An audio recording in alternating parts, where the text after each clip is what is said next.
I'm Dan Zorman. I care deeply about my family and my kids, and I also really enjoy doing a lot of hand cycling. I've managed to ride across Iowa twice in the last 3 years. It's about a 7-day, 450-mile trip. It's one of the things my kids and I are able to do together as well. Before I was paralyzed, I was a pretty avid cyclist and fairly competitive. And when I got done and out of the hospital, I was looking for a way to stay in shape and exercise, and hand cycling just kind of fit the bill. Before the injury, I was an accountant at a car dealership. I worked 3 jobs, raised 3 kids on my own. Life was quite hectic. But I also, like I said, I was a fairly competitive cyclist and just involved with the schools volunteering. And afterwards, I got a job selling campers and RVs, which I've never been inside of one, but I've been doing this for about 7 years now. So it amuses me every day when I pull into work. So my injury was in December of 2012.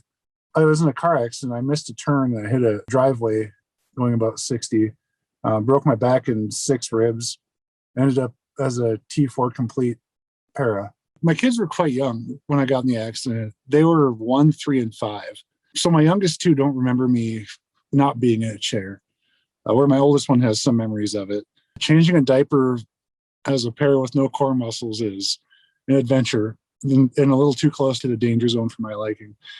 My first thoughts were just surviving so I could be there for them in whatever capacity I was able to.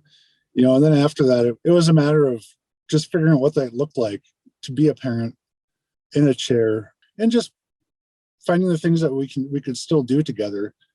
There's always the things that I wanted to do that we couldn't do, like hiking out in the woods and those types of things, but finding the things that we were able to engage in together, like volunteering at the school or reading stories or doing crafts around the house, that was all important. I think a lot of the barriers were mental, getting back to living life independently, especially when it came to my expectations of myself. I thought I'd get back home again and things would be just like they were before the accident. And they were not. Everything took a lot longer to do. And I just had to learn how to be patient with myself and just realize there were certain things that weren't going to get done in the day that I was used to getting done during the day. And I think it took probably a little over a year for things to sort of settle into a new normal. But the first year was really hard, really, really hard. I was very blessed to be surrounded by a great family and friends and neighbors, and they all helped me out a ton. My faith helped me out quite a lot too. Just having something bigger than myself to live for. There were some really dark days that first year out of the hospital, with the adjustments to life and pain and everything else. And, I'd seriously contemplated suicide. I'd made a list of reasons to live and reasons not to. And at the end of the day, the reasons to live were much greater than the reasons not to. The struggles got to that point where it wasn't just an emotional decision, it was a logical one. Some of my greatest accomplishments, though, were getting through that first year. First of all, I've ridden my hand cycle and a bike ride across Iowa twice now. It's a ride called RAGBRAI. It's 7 days, 450 miles camping along the way. And that's been a blast. I have ambitions to ride coast to coast with it as well. Well, I just started dating here about 6 months ago or so. I found a wonderful, wonderful woman to share life with, and I'm really looking forward to seeing where that goes. I had no idea that somebody that loving and caring out there existed, and that's been a great experience so far. And I'm looking forward to watching my kids grow up and kind of become more independent and see where their lives take them as well. The thing I've found raising the kids from the chair is kids in general are really genuine and forgiving. It's not a perfect science raising children, and there's a lot more than one way to do it. But, just being able to show them that, things can happen in life and you can go on and still be a person out there doing your thing. That's been really important.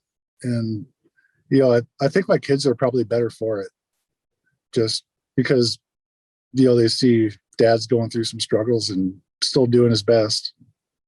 They realize that they're going to probably go through struggles too. And just giving them that example of how to be a strong, loving person, even if things aren't really great.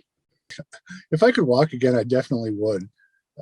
But even if I don't, I feel like I'm living a pretty full life as it is. Part of that is just finding things to do and to be occupied with. There's always something. I mean, cycling season up in northern Minnesota is fairly short. You get about 6-7 months of really good riding, and then 6 months or so of freezing. We find other things to do in the winter, like ice fishing and just quick weekend trips and visiting with family and whatnot.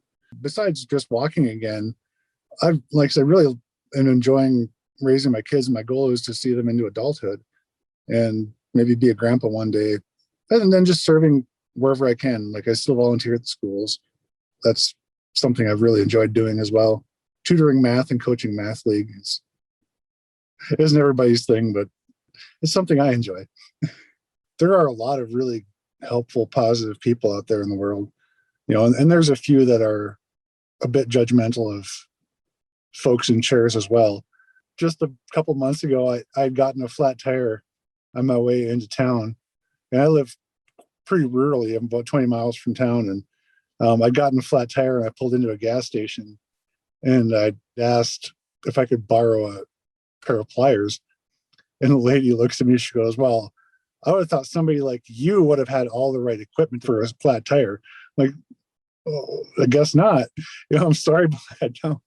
And like, holy crap, judge much, lady? I'm like, somebody like me? What do you mean somebody like me?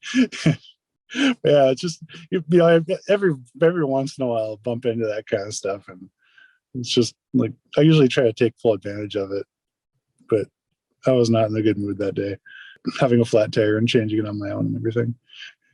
For somebody newly injured, I think the number one thing I would say is just be patient with yourself. Things are going to take a lot more time than they used to. There's certain things you just won't be able to do. And then find the things that you can do and enjoy doing, and do those things. Focus on that. It's really easy to get caught up in the things you've lost, but there's so many more opportunities. What you lose not being able to do one thing, you gain time to do another. There's still 24 hours in a day, and you can still use them in a lot of different ways.